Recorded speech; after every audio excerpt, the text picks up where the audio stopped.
Hey guys, welcome to IMF Gunpla. Today, we're going to be taking a look at and reviewing the MS-14F Gelgoog Marine. This is a high-grade kit released in 2000, so this kit is almost 20 years old. But the question is, does it stand up to the test of time? The answer is yes and no. So, let's jump in here and take a look and you'll see what I mean. Alright, right off the bat, we'll just give a quick look around the figure. The panel lining and detail is very nice. It's not as extravagant as modern day kits such as, say, Origins or even some of the newer high grades, but it's definitely not bad either. If you like the panel line, there's definitely plenty of places and chances to do panel lining. Seam lines, well, being an old kit, you know there's going to be seam lines.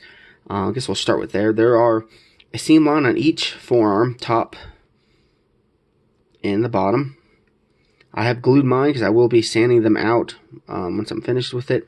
There are seam lines up top of the shoulders, and then there are seam lines on the front of the thighs, which honestly I think I glued mine. Maybe I didn't. Yeah, I did. This one isn't actually. I gotta go back and finish that. I think I left this one to show the difference. I mean, let's see here. This one is glued so I could sand it off. This one is not glued, and doesn't look too shabby. It's got a nice angle to it. Kind of what I was worried about though is I may lose that shape, but I guess I'll be careful and we'll be okay. But you probably could get away with not doing that one.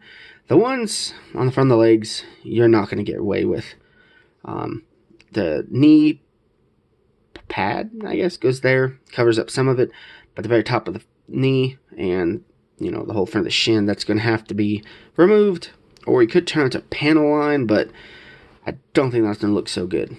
Back of the legs, though, however, down here will have to be removed, and then the back of the knee. But there are large panels here that cover up the back of the foot, so there is no need for panel lining there. Seam removal, and leaves some nice panel lining. Sadly, which I'll review, I guess, later next week, the Jaeger, sadly does not follow this. So I feel like this is a good design. I don't know why the Jaeger didn't follow suit with it, but hey, it is what it is. Fuel tanks are definitely going to have a seam line going right down the middle. I have glued them, obviously, so I can remove those. The head, I guess technically you can call that a seam line, but I'm not going to worry about it because it's not too gawking obvious. The backpack, yeah, but again, it's such a way that I'm not going to bother with it. So, I mean, the fuel tanks, there's a little line that'll go through them. I guess not really, yeah, I guess they're primary fuel tanks, and these are the backup. But yeah, those are the seam lines you're going to be dealing with. I mean, the main torso also has them, but I rarely ever bother with those because you're not really going to see them when you're looking at it head on. But, jumping right into articulation, the feet are a little limited, but you do have side to side. They will go up about that far. The back could go pretty far, but they're hitting the thrusters back here, so it is a little limited like that. So you're not going to get much there. The leg, because this is fixed, the later Gelgoog models like Shars and the mass production / Canon types, these will flex. These ones, however, don't, so you're only going to get it to go about that far back a little bit. It does have a double jointed knee, however, you're not even going to get 90 out of it. And the polycap that connects the bottom of the knee to the top of the foot is very, very loose. Even after reinforcing it with some glue, this leg still loves to just pop off, which it might do during the video, so let's keep an eye on that. Hip, or I guess your torso joint, belly joint, we'll do a complete 360. Oh, wait, hold on. And your legs aren't coming out hardly at all. That's as far as they're going to come because of the skirts that don't move.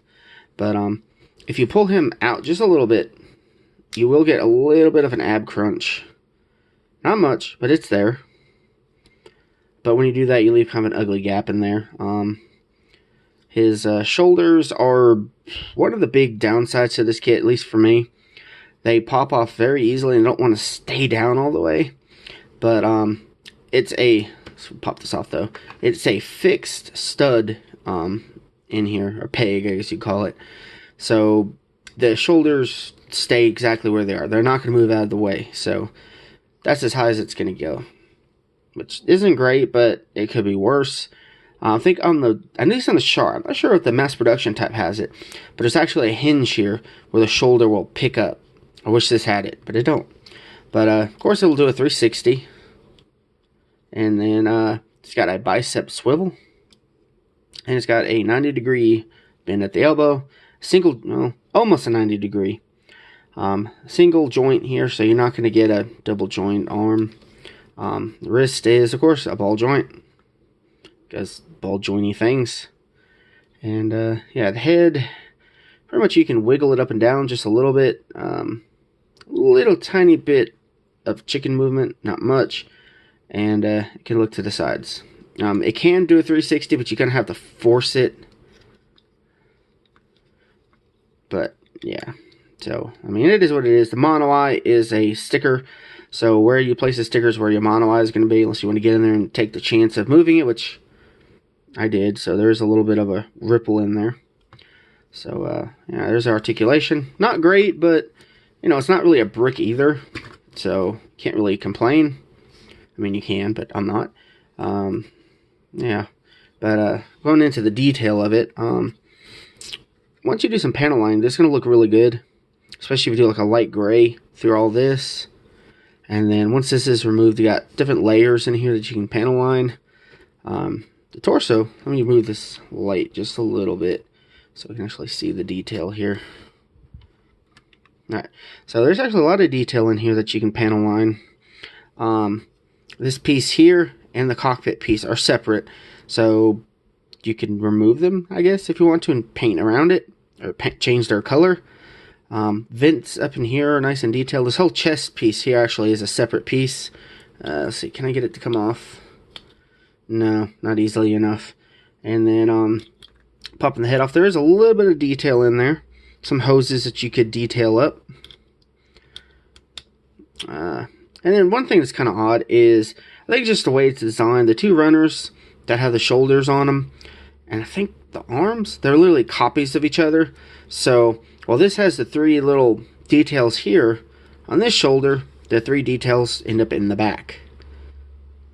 Yeah, so yeah, if you're crazy about asymmetrical mobile suits, that is going to bother you. I guess the easiest way to fix it would be buy two of these, and then you could combine the two shoulders, and you would have matching shoulders with, well, actually, you'd have two different ones. You'd have one that had vents in the front and the back, then you'd have one Gelgoog Marine that had no vents there. So I guess it's how you want to take it.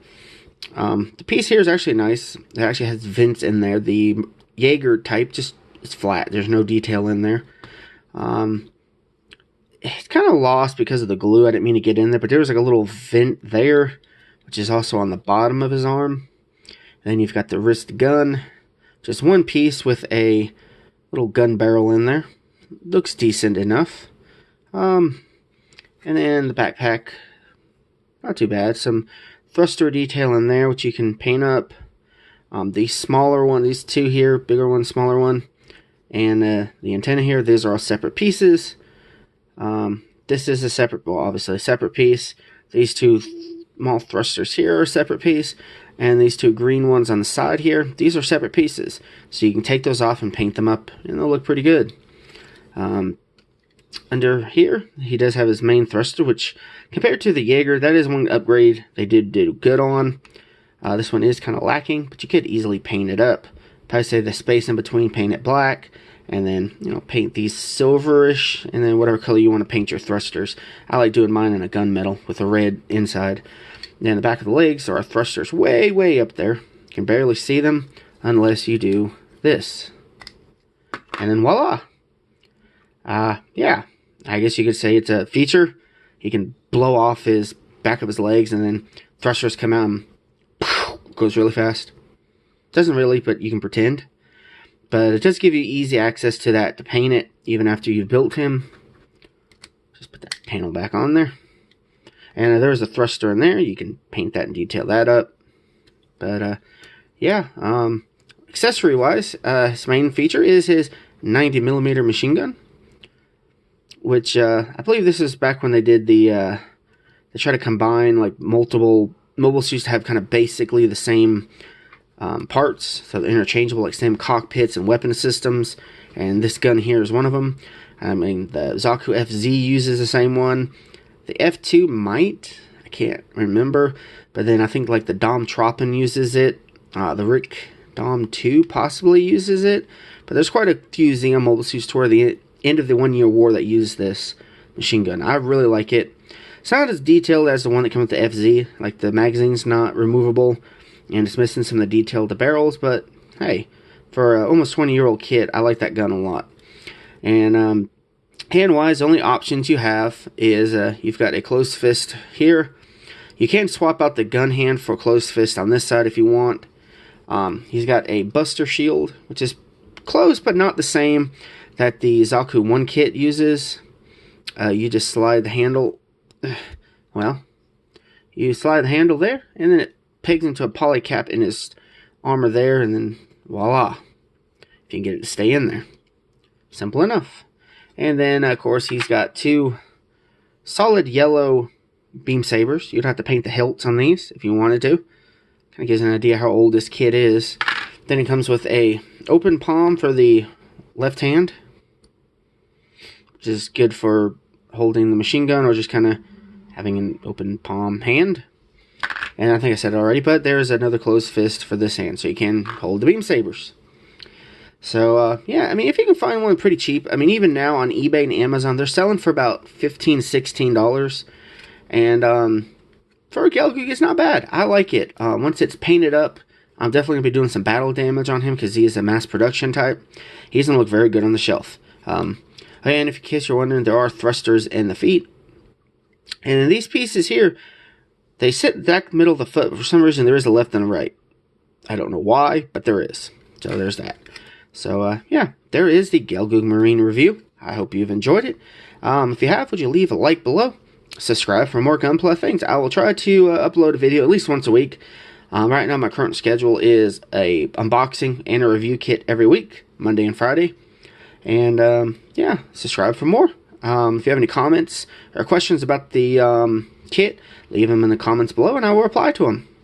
Otherwise, I hope you guys have enjoyed it, and I'll see you guys in the next video. Keep building, and take care.